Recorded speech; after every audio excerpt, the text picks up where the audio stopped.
The Hong Kong Book Fair is greatly looking forward to seeing you. There's a lot of excitement about your coming to Hong Kong. I've of course met you in Hong Kong a few times. When was the last time you were in Hong Kong? I go quite often.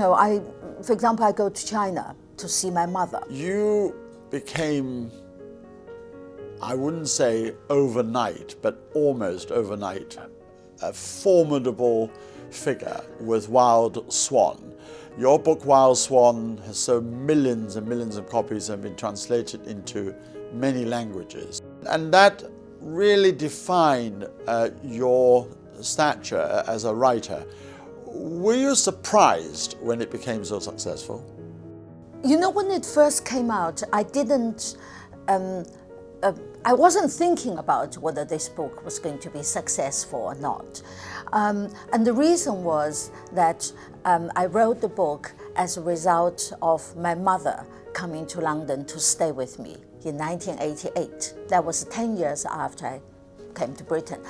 And for the first time, my mother told me the stories of her life and the stories of my grandmother. And once she started, she couldn't stop. She stayed with me for 6 months and she talked every day. And she left me 60 hours of tape recordings. And that's how I started. And when the book was finished, when I was beginning to worry about whether it would be a success, and my mother wrote and said the book might not be a success and people might not pay attention to it, but I was not to worry because she could feel that writing the book had brought us closer together. You managed to encapsulate a very closely knitted period of China that encapsulated the imperial China, the Mao era, and of course afterwards. You were actually writing it as Tiananmen Square unfolded. Did you feel you had to change anything? Actually, I was in China when Tiananmen was building up in 1989. I was in China traveling in Beijing actually and other places, and Chengdu of course, researching wild swans. From my point of view, I was just writing a book about the history of my family, about the fate of these 3 women, my grandmother, my mother, and myself. But of course, we can't escape politics in China. And the history of China was always in the back of my mind. I was aware that I was also at the same time writing about the history of China in the 20th century. But how about Mao? That's as political as you can get. Now, what gave you the idea initially of writing this monster biography? The thing is, after Wild Swans was published, and I was beginning to think about writing another book, Mao was obviously the obvious subject. He dominated my early life. I saw him turning the lives of a quarter of the world's population upside down. And yet I felt the world knew astonishingly little about him. And I wanted to find out more about him. And that's how I started writing. Jong, I wrote the book with Jong, my husband. It took us 12 years to research, yes. But those were the most riveting years of my life because we caught a window of opening, of opportunity. In the 1990s, the Russian archives were open, and a lot of them have been closed. And that was an absolute treasure trove because Russia, as you know, is practically on every page of our Mao biography. And then in China, I managed to get a lot of documents, and some archives were open. And also a lot of Mao's contemporaries were still alive. So we interviewed, Mao's family, relatives, friends, colleagues, widows of colleagues, the staff serving Mao, and also Mao's friends, two going back to 1918.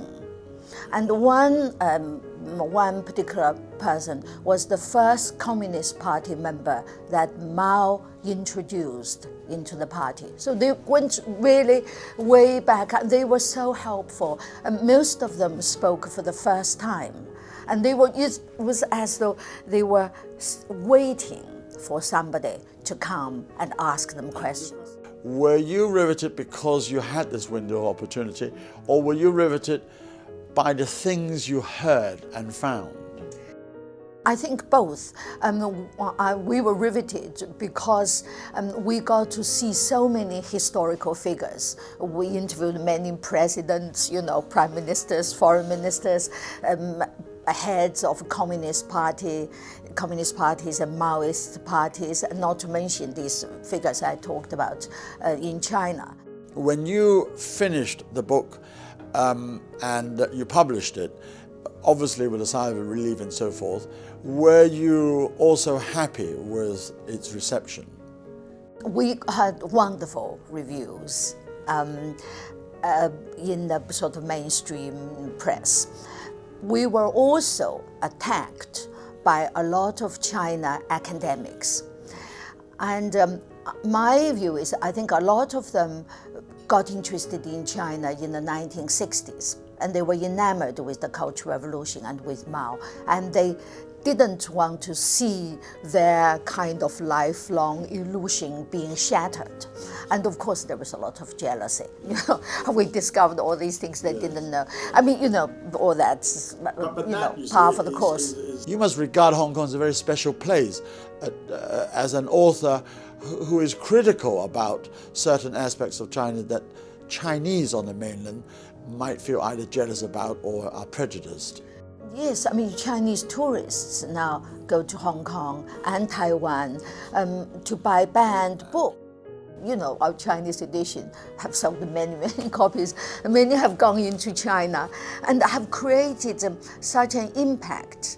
I mean, it's absolutely riveting on the Chinese web, and the people have picked up a lot of things that we were the first to say. I mean, for example, the reason for the famine, for nearly around 40 million deaths between 1958 and 1961, and the reason had never been explained, until, if I may say, us, because Mao was exporting food to Russia and to Eastern Europe to buy a whole range of military factory industries and nuclear technology and equipment and missiles and so on. And he exported food to pay for these purchases. And that point has been picked up by so many, people in China. So your advice to any aspiring biographers: do your homework, because ultimately it is only the homework that will sustain the veracity and the popularity of your work. Yes, David, I think do your homework, particularly go to primary sources. Have you ever thought of doing a fiction? Facts is stranger than fiction. Yes, facts is stranger, definitely. And also I get enormous pleasure to get to the bottom of truth. Well, at the Hong Kong Art Fair Forum, we will have two biographers. I mean, you, of course, with Wild Swan, Mao, and then Qixi and William Shawcross on his subject, and then we have a novelist. So we hope to balance things out. But we are looking forward